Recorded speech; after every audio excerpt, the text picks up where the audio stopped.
রাখবে বডি রেখে এত অবধি তুলবে, ঠিক আছে? রাখবে 2 3, এর থেকে বেশি তুলতে হবে না, ঠিক আছে? এটা মোটামুটি ভালো ওয়ার্কআউট।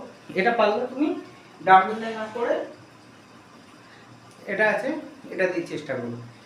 এই দুটো সেট ধরবে, দুদিকে ওয়েট রাখবে। এটা তুমি ওয়েট করতে গেলে এখানে 8 কিলো রাখবে, এখানে 8 কিলো, 16 কিলো বা 14-15-16 কিলোর মধ্যেই রাখবে, ঠিক আছে? এই ধরবে, এত অবধি তুলবে, ঠিক আছে? এর থেকে বেশি না ওঠে, হ্যাঁ? এরকম তুলে দেবে না, ঠিক আছে? এই তুলবে কাঁধ বড়, ঠিক আছে? 1 2, এর থেকে বেশি না, ঠিক আছে?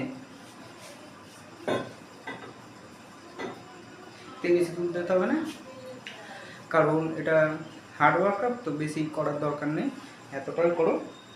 এই দুখানা যদি তোমরা এই দুখানা ওয়ার্কআউটের আগে সবসময় মনে করবো তোমরা একটুখানি এক্সারসাইজ করে নিতে, ঠিক আছে? লাফান দড়ি, যেমন রানিং একটু,